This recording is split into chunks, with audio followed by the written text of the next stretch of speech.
superficie del mar.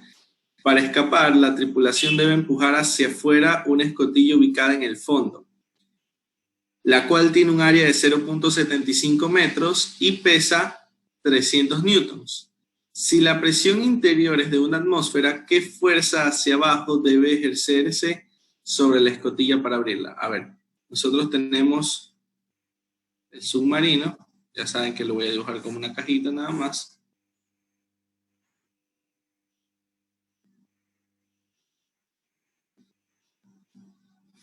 Y aquí en el fondo del submarino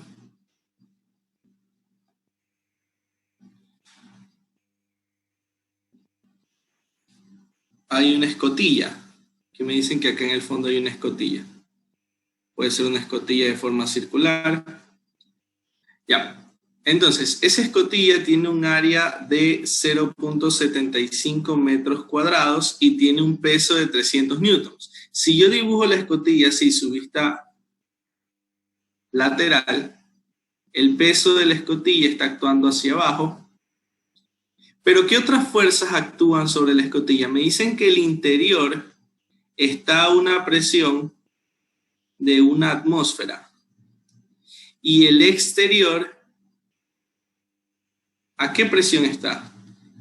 Eso debemos determinarlo. ¿Por qué?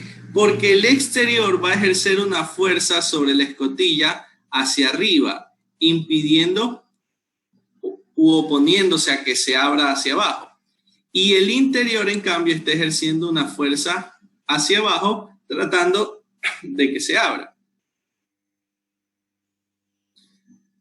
Y esas fuerzas van a ser estas presiones multiplicadas por el área de la escotilla. ¿Estamos de acuerdo? Entonces, me preguntan cuál es la fuerza que yo debería hacer, una fuerza F sub 0, vamos a llamar, para lograr abrir esta escotilla. ¿Cómo hacemos eso? Primero calculemos las presiones. ¿Cuál es la presión interior? Es P sub 0, donde P sub 0 sería una atmósfera. ¿Cuál sería la presión exterior, la presión absoluta?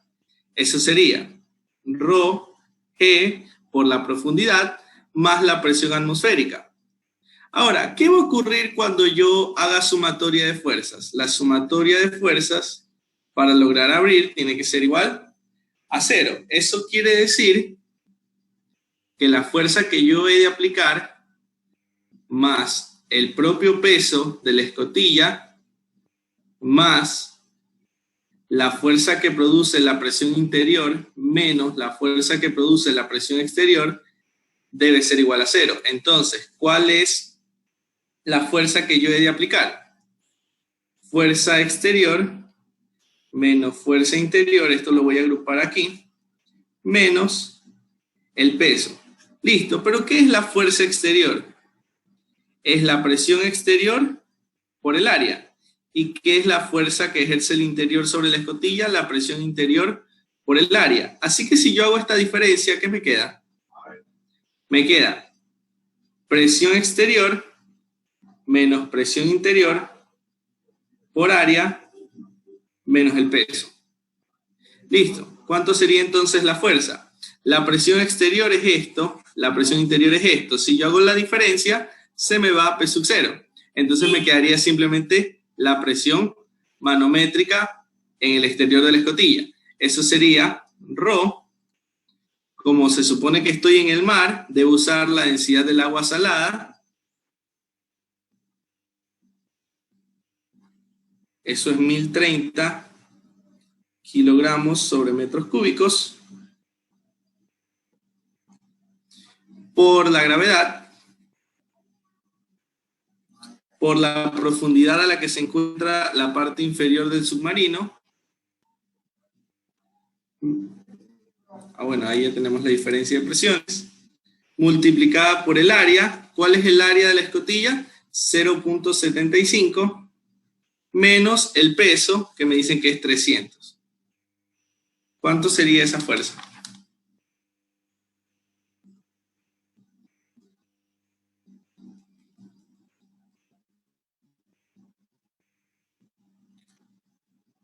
$2.27 por 10 a la 5 newtons. Ese sería el resultado. ¿Preguntas hasta allí, por favor?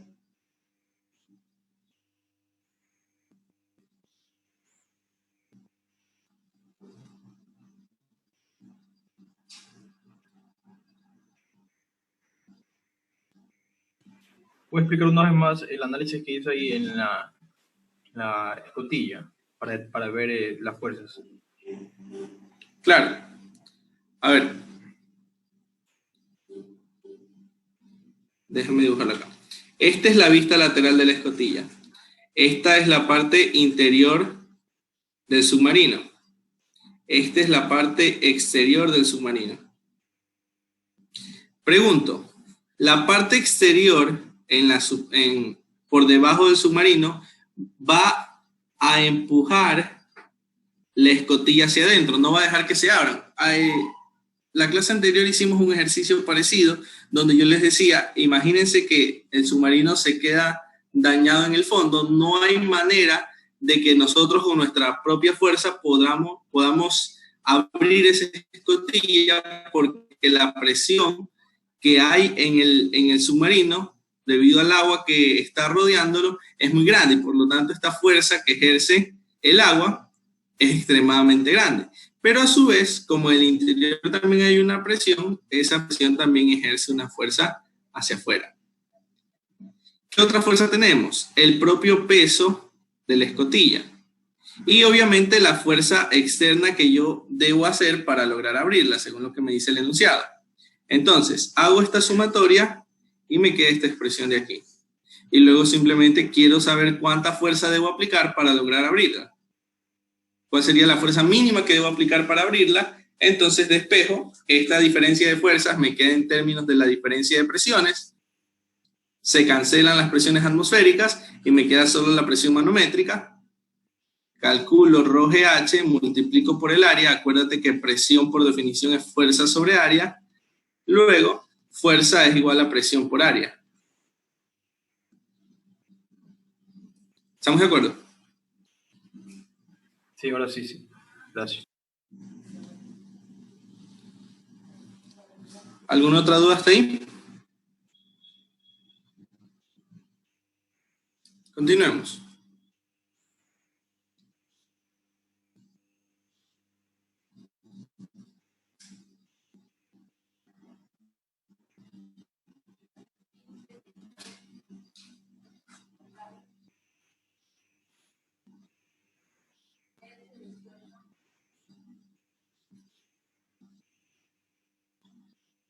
Correcto con este.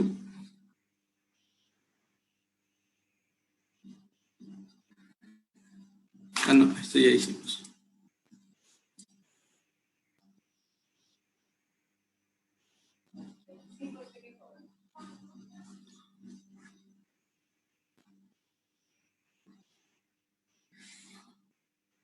Un disco cilíndrico de madera pesa 45 newtons y tiene un diámetro de 30 centímetros. Este flota sobre un cilindro de aceite cuya densidad es 0.85 gramos por centímetro cúbico.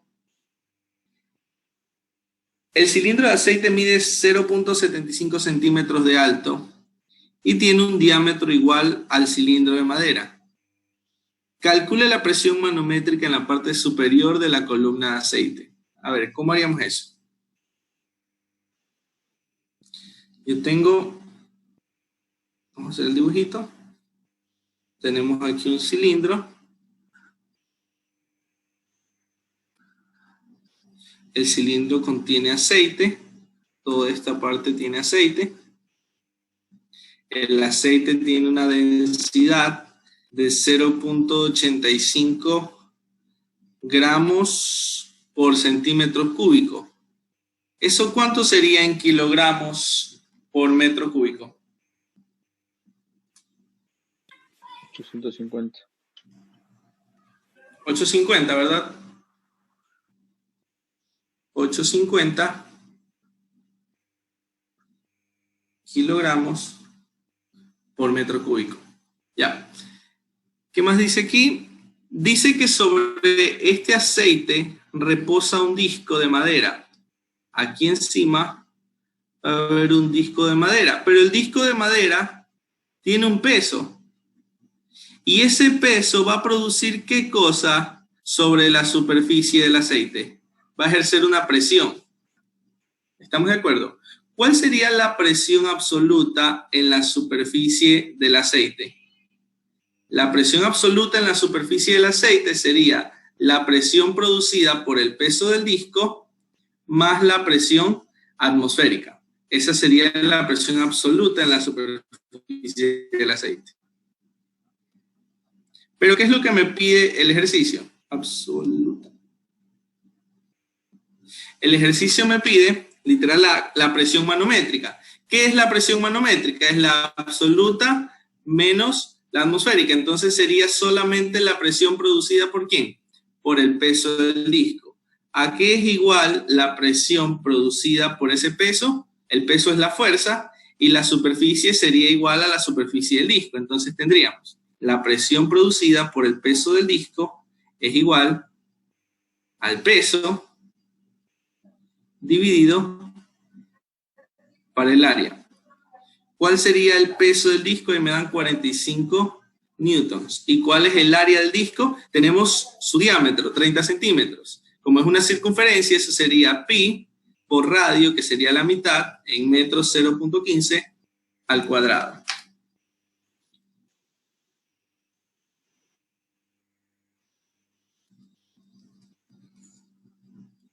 .62 pascales. Eso es el literal A.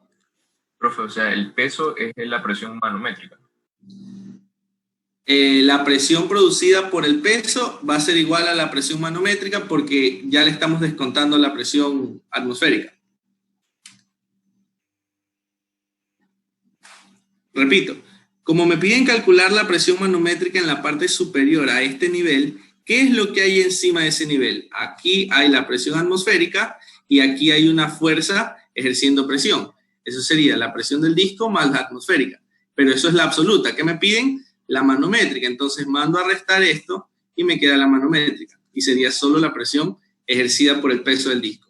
Fuerza sobre área. ¿Estamos de acuerdo hasta ahí?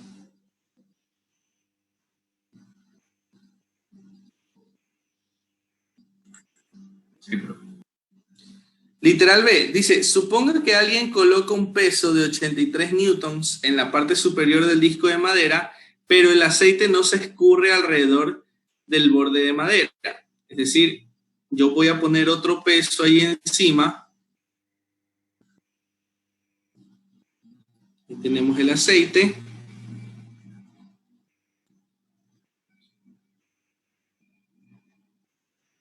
Yo voy a colocar, bueno, sigue estando el disco. Pero además del disco le voy a colocar otro peso adicional. Entonces aquí tenemos el peso del disco. El peso del disco era 45 newtons y el peso adicional que voy a colocar es de 83 newtons. Pero el aceite no se va a escurrir, es decir, el aceite está sellado por el disco.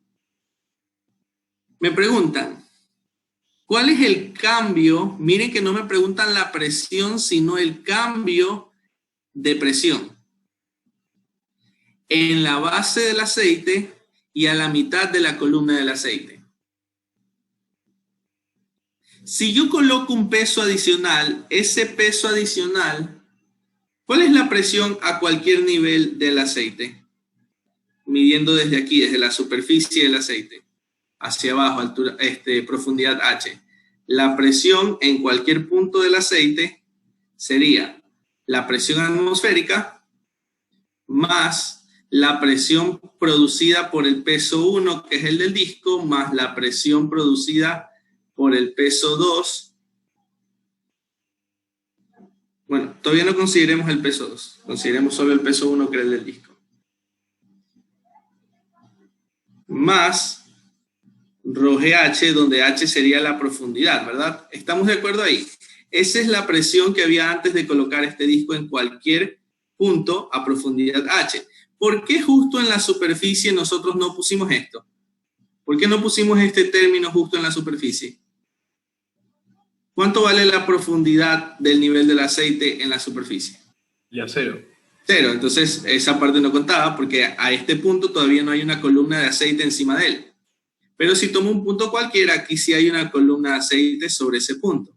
Ahora, ¿qué pasaría? Miren que esta es una expresión general para cualquier punto a una profundidad h. ¿Qué pasaría si yo coloco este peso adicional? ¿Qué tengo que sumarle de más a esto? ¿Qué tengo que adicionar a la presión atmosférica, a la presión producida por este peso y a la presión producida por la columna de aceite encima? Tengo que adicionar la presión producida por el nuevo peso que puse, que es el peso 2.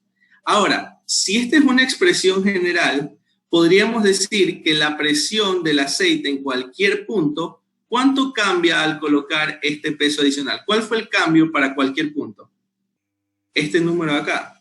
Así que el cambio de presión, sea en la superficie del aceite o sea en cualquier punto a una profundidad h en el aceite, va a ser exactamente la misma y va a ser la presión producida por el peso adicional que colocamos. Es decir, cuando yo adiciono un peso adicional o una presión adicional en este recipiente sellado, todos los puntos a cualquier profundidad experimentan el mismo cambio de presión. Ojo, no digo que todos están a la misma presión. Digo que de la presión que estaban, todos cambian o presentan una variación igual en cada punto. ¿Se entiende la idea? Porque aquí me preguntan cuánto cambia en la base y cuánto cambia a la mitad de la columna. Es decir, justo aquí en la superficie, no, perdón, acá al fondo, en la base y aquí a la mitad. Entonces, desde la superficie del aceite y en cualquier punto hasta el fondo del aceite, el cambio va a ser exactamente el mismo y va a ser solamente la presión adicional ejercida por el peso adicional que colocamos. ¿Estamos de acuerdo?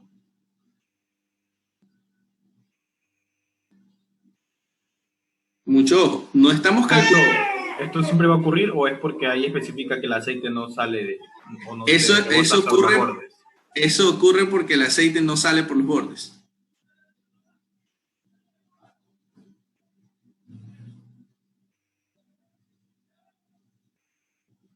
Ahora, ¿cuánto sería entonces esa presión? El nuevo peso adicional que coloqué es ¿de cuánto?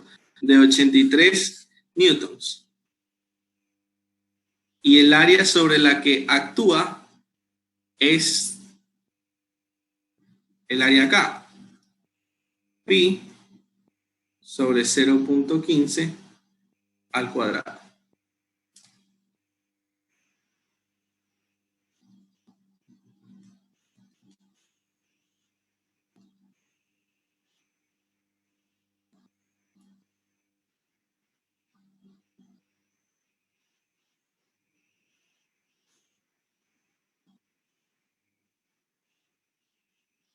Pero para que el área sea esto, ¿no debería el bloque asimismo ser como que un disco? ¿Qué dirían ustedes a esa pregunta? Yo les digo, bueno, el disco tiene sentido que ejerza una presión igual a su peso sobre el área de la circunferencia. Porque el disco a la final es una circunferencia actuando sobre la superficie del aceite. Pero ¿por qué si coloco un peso que no necesariamente va a ser un disco, puede ser un bloquecito, igual la presión de ese nuevo peso, la presión adicional, la calculo como el nuevo peso sobre el área de la circunferencia? Porque es ella la que mantiene contacto con el aceite. Porque este peso o esta fuerza adicional que yo coloco se transmite a quién primero. O sea, se transmite al disco, por lo que la superficie en sí en contacto con el aceite es el disco. Así es, se transmite al disco. Es como que yo tuviera ahora un disco de peso igual al peso 1 más el peso 2. Perdón, estoy poniendo mal la notación. Peso igual a peso 1 más peso 2. Ese sería el peso total que la superficie del aceite vería en el disco, por decirlo de alguna manera. Entonces, como ustedes dijeron, la superficie en contacto con el aceite es la del disco. y este peso se ve reflejado en esta superficie al final, así que se reparte esa fuerza sobre toda esta superficie, por lo tanto provoca una presión que es peso adicional sobre el área de la circunferencia. ¿Estamos?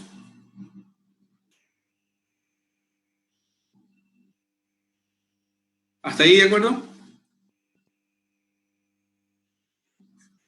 Sí, profe. Continuemos.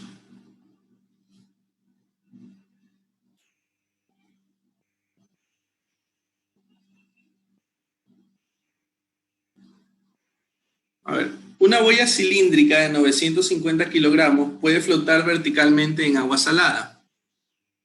El diámetro de la boya es de 0.9 metros. Calcule la distancia adicional que se hundirá la boya cuando un hombre de 70 kilogramos se coloca encima de esta.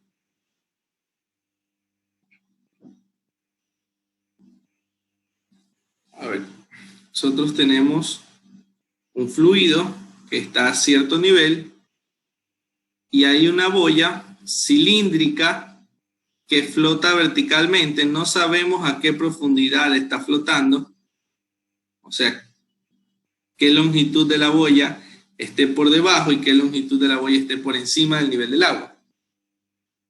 Ahora, me dicen cuánto se hunde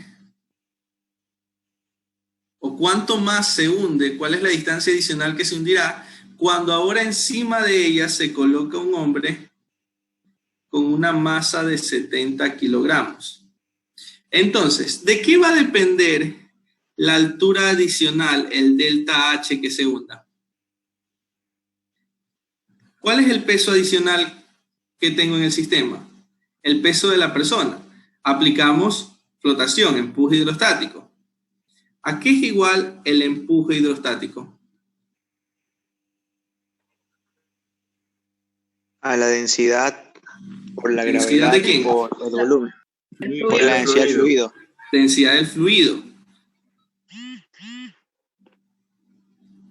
Por la gravedad y por el volumen sumergido. Pregunto yo, este empuje hidrostático, ¿con quién se tiene que compensar al inicio cuando solo está el cilindro? El empuje hidrostático, vamos a ponerle sub 0, debe estar compensado con el peso del cilindro. ¿Estamos de acuerdo? Por lo tanto, ¿cuánto debe cambiar el empuje hidrostático al colocar la persona encima del cilindro?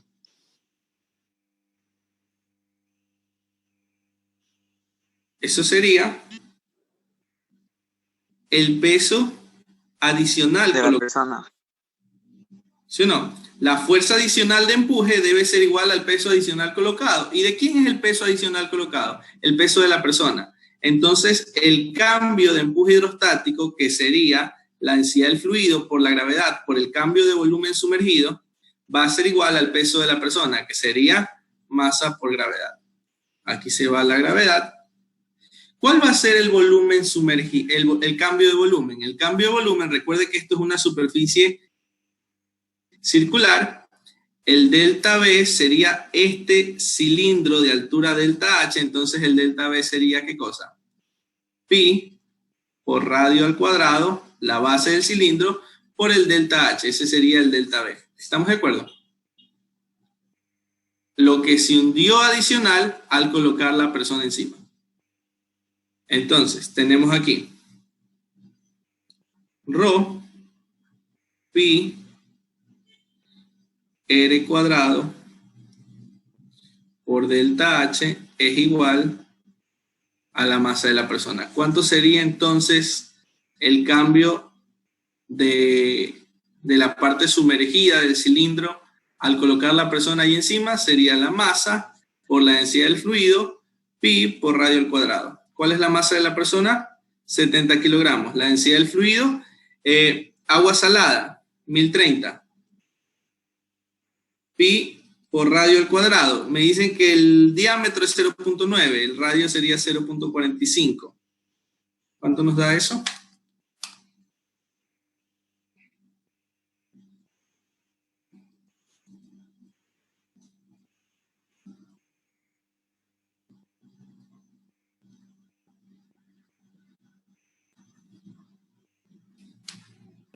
0.10. Yo, profe, una pregunta. Sí.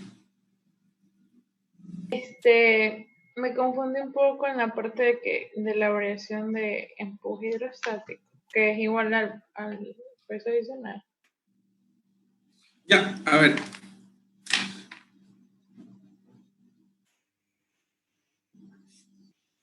Si este es el sistema total, este es el gráfico del sistema, aquí yo tengo un volumen sumergido, ¿sí o no?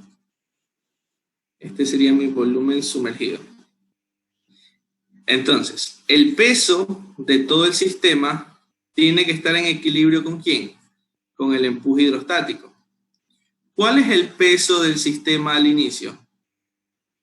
Solamente el peso del cilindro. Y eso tenía que estar en equilibrio con el empuje hidrostático, es decir, Rho G, volumen sumergido inicial. Ahora, ¿cuál es el peso del sistema al final? Es el peso del cilindro más el peso de la persona. Y eso tiene que estar en equilibrio con Rho G, volumen final.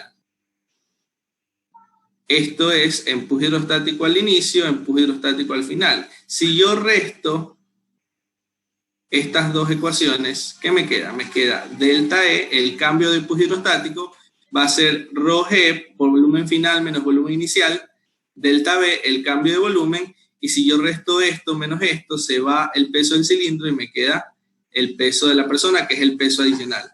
Entonces, en conclusión, el cambio o el empuje adicional que yo requiero para ahora que también flote el sistema con la persona encima, tiene que ser igual al peso de la persona, y esto va a producir que el sistema se hunda un poquito más, es decir, que hay un cambio de volumen sumergido. No sé si ahí queda un poquito claro. Sí. Gracias. Ya, perfecto. Profe, ¿podría subir un poco al anterior? No lo pude copiar.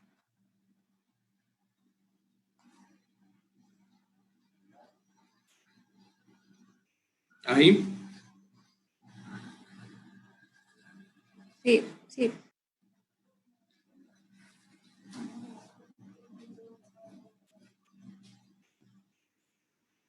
Gracias.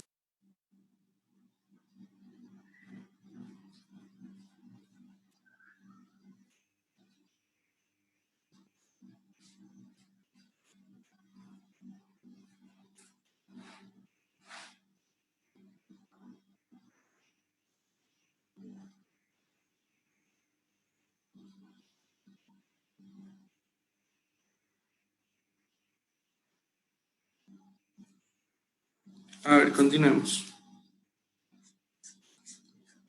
Siguiente ejercicio.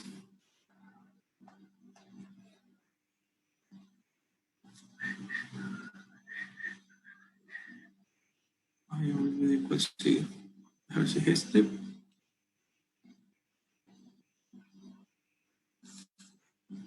Ajá. Sí. Un bloque de hielo flota en un lago de agua dulce.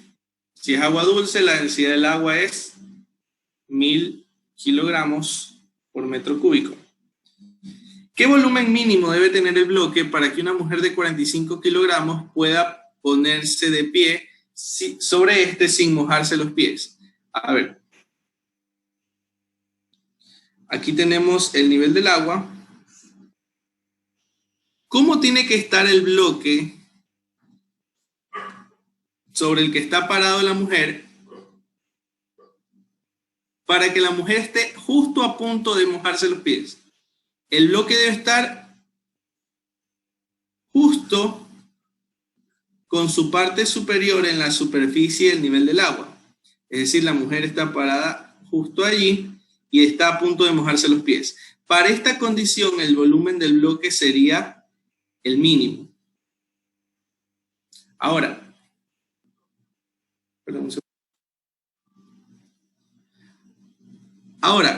¿cuánto tendría que ser ese volumen? Hagamos diagrama de cuerpo libre. Hacia abajo en ese sistema, aquí voy a poner el sistema, que va a ser mi sistema. Hacia abajo, ¿quién actúa? Actúa el peso del bloque pero también el peso de ¿quién? De la mujer. Y a esos dos pesos, ¿quién los tiene que compensar? El empuje hidrostático. Es decir, el empuje hidrostático tiene que ser lo suficientemente grande para equilibrar el peso propio del bloque, que es el que causa la flotación, y el peso de la mujer. Ahora, tenemos empuje hidrostático igual al peso del bloque más el peso de la mujer. ¿Cómo reemplazamos eso allí? ¿A qué es igual el empuje hidrostático? Rho, gravedad, volumen sumergido. Pero como todo el volumen del bloque está sumergido, eso va a ser el volumen del bloque. Y eso va a ser igual al peso del bloque. ¿A qué va a ser igual el peso del bloque? A la densidad. Esta densidad de acá que usamos es la densidad de ¿quién? El agua. Sería del agua. Entonces, para ir especificando, esto es densidad del agua. Y la densidad que vamos a usar aquí para calcular el peso del bloque, el peso del bloque va a ser la masa del bloque por la gravedad. Pero la masa del bloque, ¿qué es igual? Como tenemos todo que dejarlo en términos del volumen del bloque, eso es volumen del bloque por la densidad. ¿De qué material está hecho el bloque? De hielo. Hielo. Por la gravedad. Entonces tendríamos densidad del hielo, volumen del bloque por la gravedad. Ahí tenemos el peso del bloque, más el peso de la mujer, que sería la masa de la mujer por la gravedad. Ahí se puede ir la gravedad. Densidad del agua, 1000.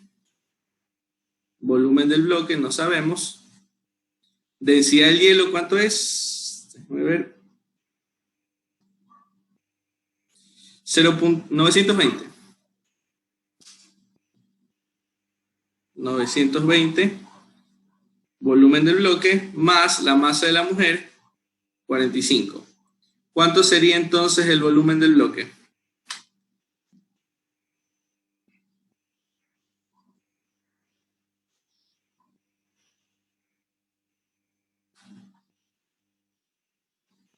Profe, no tiene ejercicios así como de teoría que le preguntan, digamos, una pelota se hunde, entonces ¿qué pasa? Y le dan varios literales. No, de esos de ahí no tengo a la mano, pero igual con todo esto que estamos revisando estamos viendo bastante teoría ahí. Pero ya mismo hacemos un corto de 5 minutos y busco algunos de esos. Si los tienen a la mano, podemos igual contestar esos.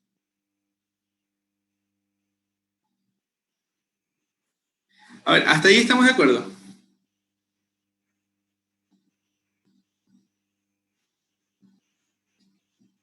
Preguntas, por favor.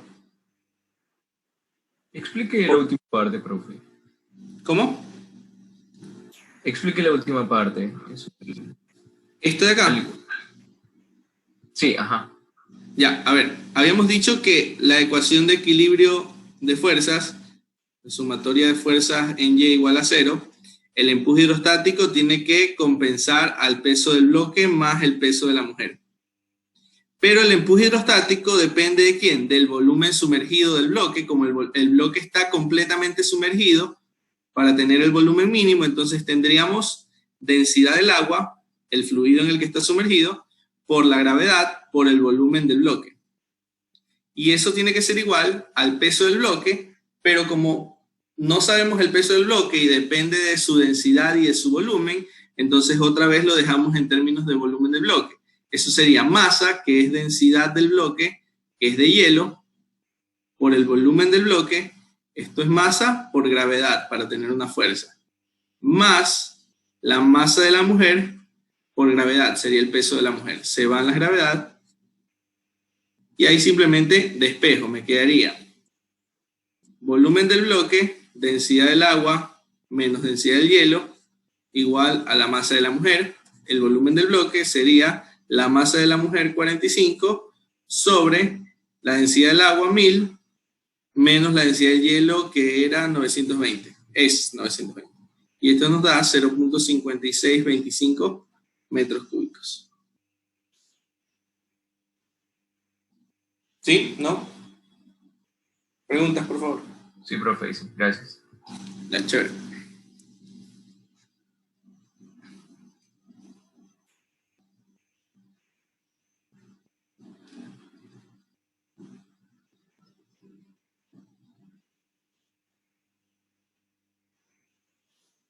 A ver, tu.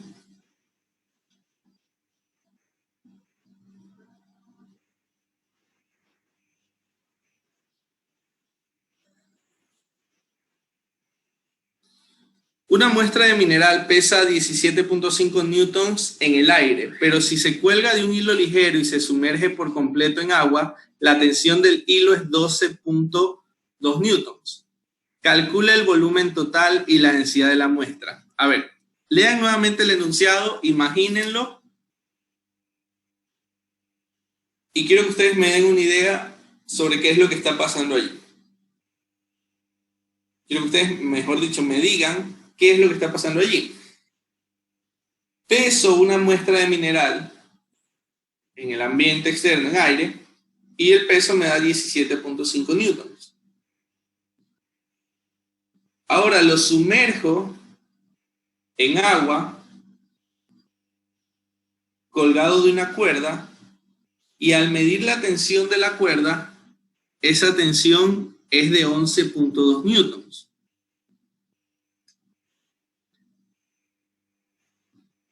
En otras palabras, si yo cuelgo ese mineral en el aire, sostenido de una cuerda, aquí está su peso, y aquí está la tensión de la cuerda. ¿Cuánto tiene que ser la tensión de la cuerda en ese caso? Para estar en equilibrio tiene que ser igual al peso. ¿Estamos de acuerdo? Y esa tensión me debe leer 17.5 newtons. Pero si ahora hago lo mismo, pero pongo justo aquí, de manera que se sumerja por completo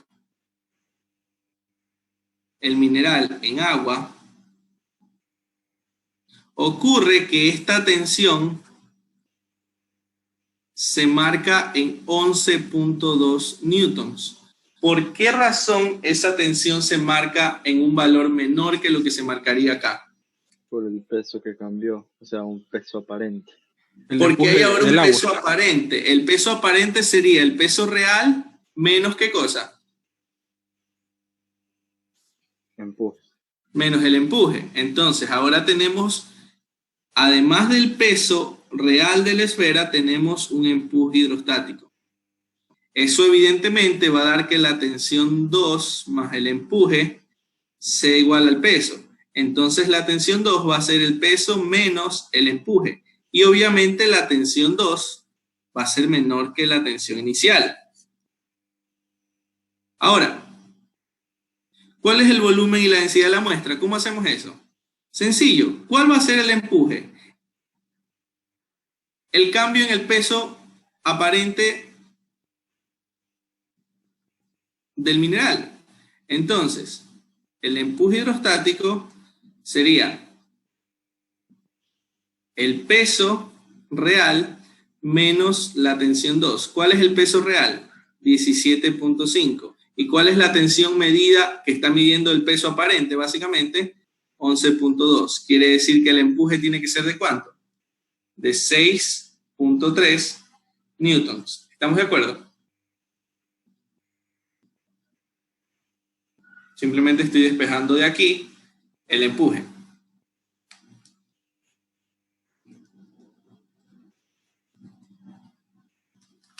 Ahora, ¿para qué me sirve este empuje? Porque el empuje depende de ¿qué cosa? Del volumen del mineral, del volumen sumergido. Como está completamente sumergido, el volumen sumergido es igual al volumen del mineral. Entonces, ¿cuál es el volumen total? El volumen total lo sacamos de que el empuje hidrostático es densidad por volumen por gravedad. ¿Cuál sería el volumen? Empuje sobre densidad por gravedad. 6.3 dividido para 1000 por 9.81.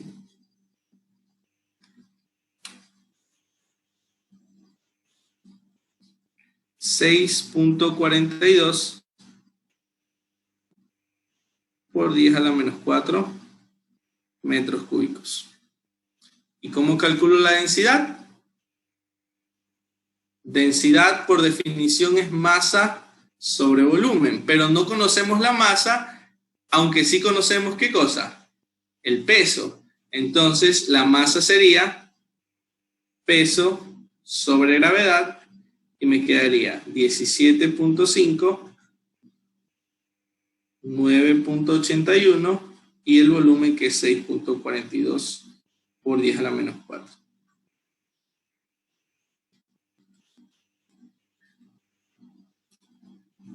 $2.777.78 kilogramos sobre metros cúbicos. Esto sería el literal. No, pues esto sería todo lo que me pide. Volumen total y densidad. ¿Estamos de acuerdo hasta allí?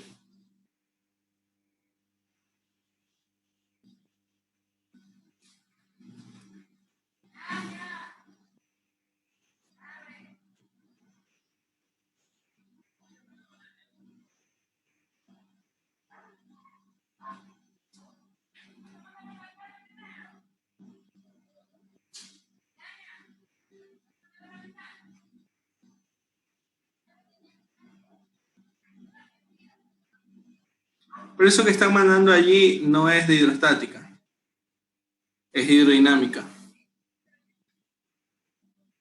Los ejercicios que habían mandado también, por eso les pregunté, para practicar hoy día lo que les van a tomar mañana.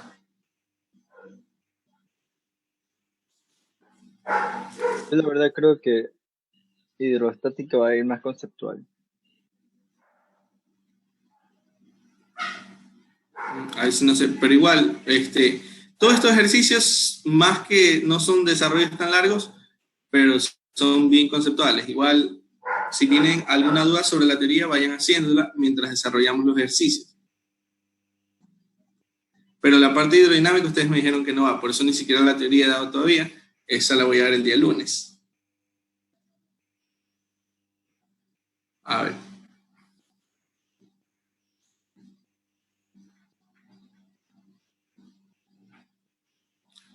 Sigamos.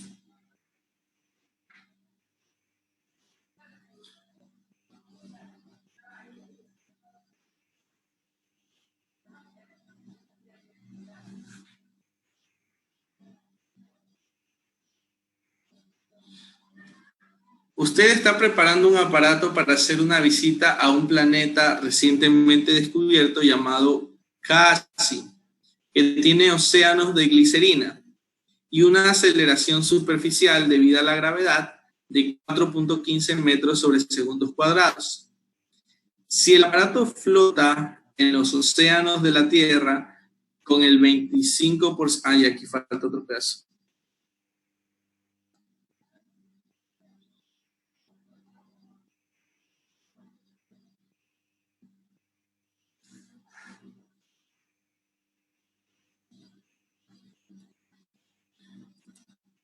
Con el 25% de su volumen sumergido, ¿qué porcentaje se sumergirá en los océanos de glicerina de Casi? A ver. Vamos a hacer el experimento en la Tierra. En la Tierra tenemos océanos de agua salada, entonces la densidad de los océanos en la Tierra es ¿cuánto? Es 1030 kilogramos sobre metros cúbicos. ¿Cuánto vale la gravedad de la Tierra? 9.81 metros sobre segundos cuadrados. ¿Ya?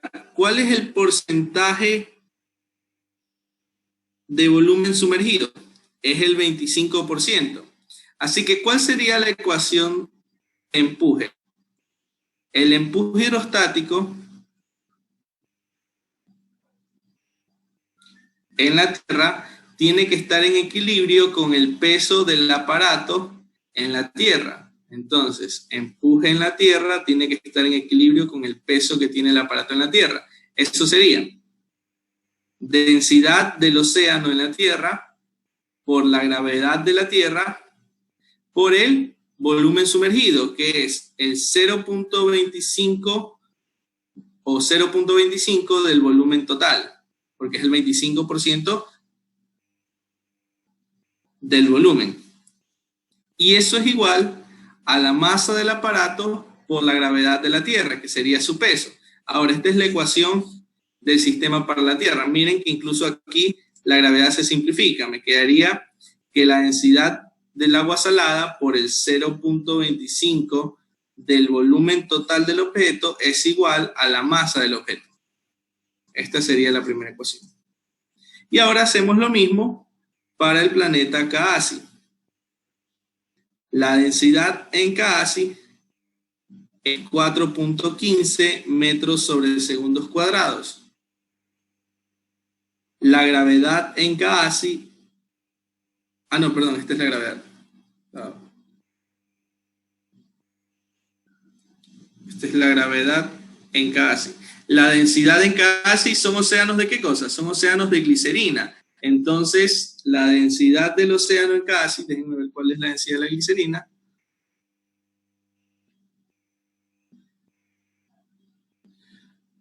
$1,260.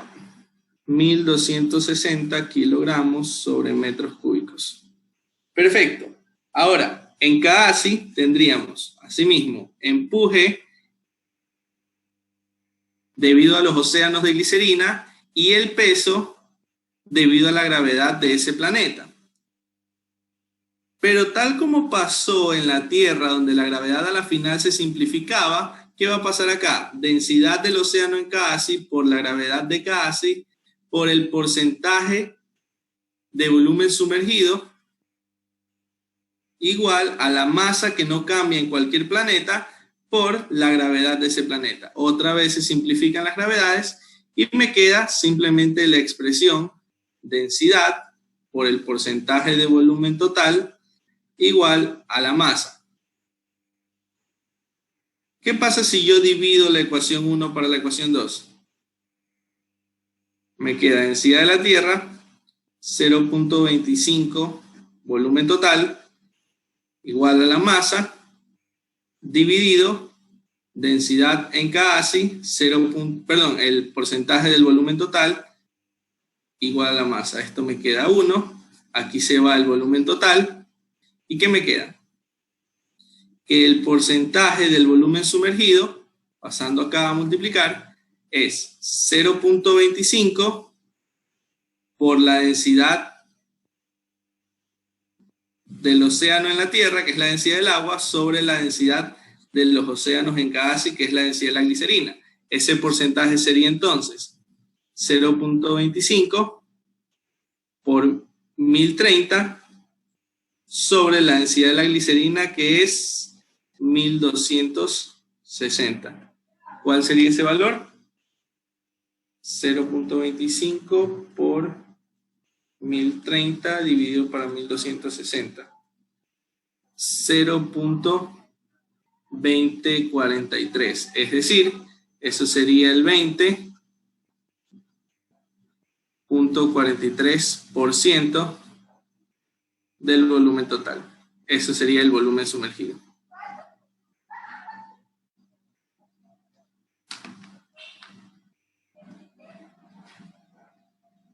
Pero un ratito que se quedó parado esto aquí. Déjenme volver a abrir esto.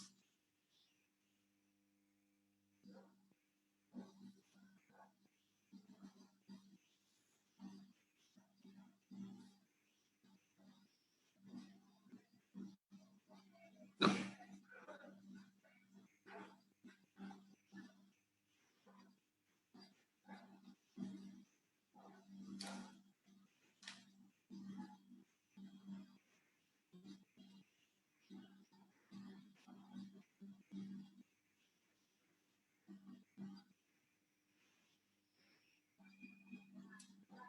Ya, ahí sí.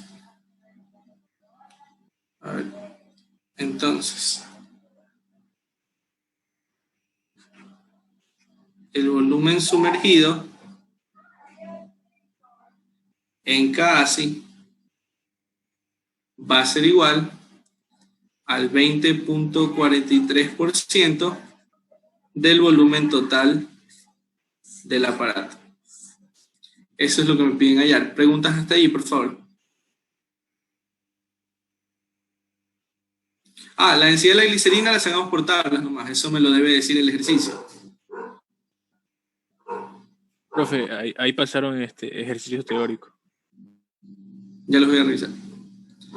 Repito, la densidad de la glicerina simplemente la saqué de las tablas.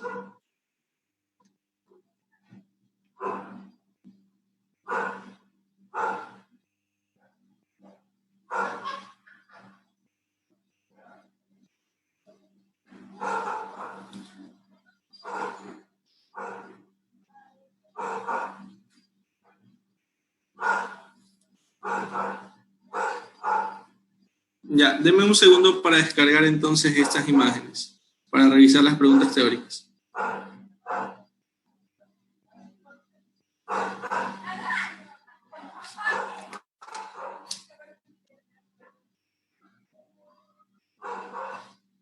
La grabación se ha detenido.